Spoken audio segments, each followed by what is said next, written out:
Hello guys, வணக்கம் மக்களே. Big பாஸோட டே 59th episode review தாங்க பார்க்க போகிறோம். வாங்க வீடியோக்குள்ளே போகலாம். எபிசோடோட ஸ்டார்டிங்கில் பார்த்தீங்கன்னா இங்கே கரெக்டாக வந்துட்டு சாண்ட்ரா வந்துட்டு ஒரு பக்கம் இங்கே உட்காந்து முழிச்சுக்கிட்டு இருக்கிறாங்க. இன்னொரு பக்கம் விக்ரமும் வினோத்தும் பிரஜனும் சேர்ந்து வந்துட்டு ஒரு பிளான் போடுறாங்க. பிரச்சனை வந்துட்டு உங்கள் இதோட நெக்லஸ் வந்துட்டு திருடி என்கிட்ட கொடுத்துருங்க, அதை வந்துட்டு நான் மறைச்சி வச்சிடறேன், இப்படி மாற்றி மாற்றி இது பண்ணலாம், அது ஒரு த்ரில்லிங்காக அது ஒரு இதுவாக இருக்கும்ல, நல்லா இருக்கும்லன்ற மாதிரி சொல்ல சரின்ற மாதிரி விக்ரம் சொல்லிடுறாங்க. யாரும் பார்க்க மாட்டாங்களா அது இதுன்னு அவங்க பிளான் போட்டுக்கிறாங்க. நம்ம யாருன்னா ஒருத்தர்கிட்ட சொல்லி இந்த பிளானை எக்ஸிக்யூட் பண்ணலான்ற மாதிரி பார்த்துட்ருக்காங்க. அப்புறம் நைட்டு இங்கே வந்துட்டு நம்ம பாருவும் கம்ருதீனும் வந்துட்டு அப்படியே ஒரே ரொமான்ஸாக அப்படியே வந்து கேரக்டராக பேசிக்கிறேன்ற பேரில் ஒரே ரொமான்ஸ் பண்ணிகிட்ருக்காங்க. சுபிக்ஷா வந்துட்டு அவங்க டீம்லேருந்து நெக்லஸை திருட்டு வந்துட்டுருக்காங்க. இவங்க ரொமான்ஸ் பண்ணிகிட்டு இருக்க நேரம் கரெக்டாக சபரி மூச்சு பார்த்து என்ன பண்ணிகிட்ருக்கீங்க, அங்கே பாருங்கள் அவள் வந்து நெக்லஸ் திருடுறதுக்காக வெயிட் பண்ணுறான்னு பார்த்துட்டு அப்புறமா சுபிக்ஷா அங்கேருந்து எஸ்கேப் ஆகி ஓடிடுறாங்க. அதுக்கப்புறம் காலையில் ஆகுது. சாண்ட்ரா வந்துட்டு அவங்க இதுக்கிட்ட வந்துட்டு ஒரு சேர் போட்டு வச்சுருக்காங்க. அந்த இடத்துல வந்து சுபிக்ஷா உட்காந்துடுறாங்க.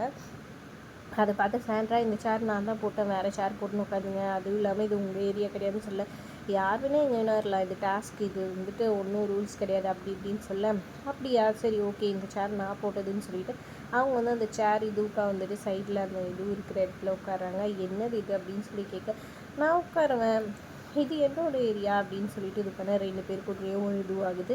அப்புறம் சுபிக்ஷாவை இப்படி இடிக்குது அப்படி இடிக்குதுன்னு சாண்ட்ரா வேணே பண்ணிகிட்ருக்காங்க. பிரஜன் வந்துட்டு நீ உட்காருமா, நீ எப்போ வரணும்னு நினைக்கிறீ வந்துக்கோ, டேக் யுவர் டைம், உன்னோட இஷ்டன்ற மாதிரி சொல்ல இதுதான் குழந்தைங்க கிள்ளி விட்டு தொட்டிட்டு ஆட்டுறதா பிரஜன், நீங்கள் பண்ணுறது செய்யுது அப்படின்னு சொல்லிட்டு சாண்ட்ரா ஒரு பக்கம் இது பண்ண அப்படி இப்படின்னு இதுவாகுது. இவங்க இடிச்சுக்கிட்டு இது பண்ணிகிட்டே இருக்கிறாங்கன்னு சொல்லிட்டு சுபிக்ஷா எழுந்திரிச்சு வந்துடுறாங்க. அப்புறம் ஃபீல் பண்ணி அழுகுறாங்க. என்ன இவங்க இப்படியெல்லாம் பண்ணுறாங்க, ரொம்பவே வந்துட்டு அப்படியே ஒரு மாதிரி இடிக்கிற மாதிரி பண்ணுறாங்க, இதெல்லாம் கேமா அப்படின்ற மாதிரி இது பண்ணுறாங்க. பட் சாண்ட்ரா அங்கேயே உட்காந்துருக்காங்கன்னு சொல்லிட்டு எல்லா டீமும் வந்துட்டு போயிட்டு அவங்கவுங்க வேலைங்களை செஞ்சுட்டு தான் வராங்க, கிச்சனு வசூல் வாஷிங் எல்லாமே. ஆனால் சாண்ட்ரா மட்டும் அங்கேயே உட்காந்துக்கிட்ட பார்த்தா ஆப்போசிட் டீமில் இருக்க விக்ரம் வந்துட்டு நீங்கள் தானே வெசல் வாஷிங், நீங்கள் செய்யாமல் வேறு ஏதோ ஒருத்தர் செஞ்சுட்ருக்காங்களே போய் பண்ணுங்கன்னு சொல்ல நான் நேற்று நைட்டே பண்ணிவிட்டேன் அதனால் நான் போக மாட்டேன்னு அவங்க அடம் பிடிச்சிட்ருக்கேன், இதெல்லாம் ரொம்பவே தப்பு. 2 பேருக்குள்ளே கொஞ்சம் வாக்குவாதம் மாதிரி நடக்குது. ஒரு பக்கம் இங்கே பார்த்திங்கன்னா ஆளுக்குள்ளே ஒரு சலசலப்பு நடக்குது. அதனால் லிவிங் ஏரியாவில் பிக் பாஸ் பேசிகிட்டு இருக்கும்போது இவ்வளோ விஷயங்களும் நடக்கிறனால செம கடுப்பான பிக் பாஸ் கோவமாக திட்டிடுறாரு. ஒரு டாஸ்க்கு கொடுத்தா ஒழுங்காக பண்ண மாட்டேங்கிறீங்க, கேரக்டரில் இருக்க மாட்டேங்கிறீங்க, உங்களுக்கு ஒரே ஒரு வார்னிங் தான், நான் அடுத்த வாட்டி பஸ்ஸரை அடிச்சேன்னா எந்த டீம்லன்னு சொல்கிறேனோ அந்த டீமில் யார் வந்துட்டு கேரக்டர் இல்லையோ அதுலேருந்து ஒருத்தரை வந்துட்டு நீங்கள் நாமினேட் பண்ணி வெளியேற்றணும், அவங்க வந்து இந்த ஆட்டத்தை விட்டு வெளியேறாங்கன்ற மாதிரி சொல்கிறாங்க. சரி ஓகேன்ற மாதிரி எல்லோரும் ஒரு மாதிரி அப்செட் ஆகிடுறாங்க.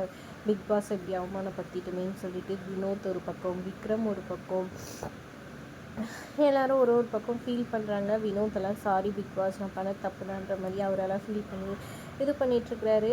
அதுக்கப்புறம் பார்த்திங்கன்னா கம்ருதீன் ஒரு டாஸ்க் லெட்டர் படிக்கிறாரு. பாலும் முட்டையும் வந்துட்டு ஒவ்வொரு கையில் கொடுத்துருவாங்க.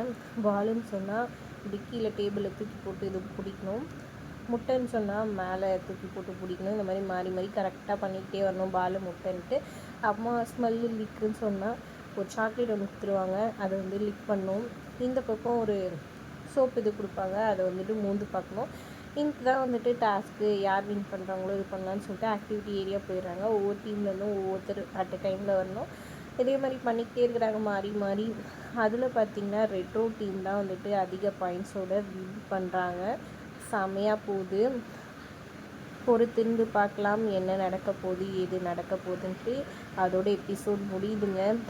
இந்த வந்த சீசன்ஸ்லேயே 9 சீசன்லேயே இந்த லாஸ்ட் 2 எபிசோட் தாங்க பிக் பாஸ்லேயே வந்துட்டு வந்த சீசன்லேயே ரொம்ப மட்டமான சீன்ஸ் நடந்த ரொம்ப கேவலமான எபிசோட்ஸ்னால் இந்த 2 எபிசோடை சொல்லாங்க. ஏன்னா அவ்வளோ கன்றாவி பண்ணி வச்சுருக்காங்க இந்த கண்டஸ்டன்ட். மொத்த பேரையும் அடித்து துரத்துங்கடா, சீசனை முதலேருந்து ஆரம்பிங்கடா அப்படின்னு சொல்கிற மாதிரி தாங்க இருந்துச்சு இந்த 2 எபிசோடும். நீங்கள் என்ன நினைக்கிறீங்கன்னு மறக்காமல் கமெண்ட் பண்ணுங்கள். வீடியோ பிடிச்சிருந்தா லைக் பண்ணிக்கோங்க. தேங்க்ஸ் ஃபார் வாட்சிங்.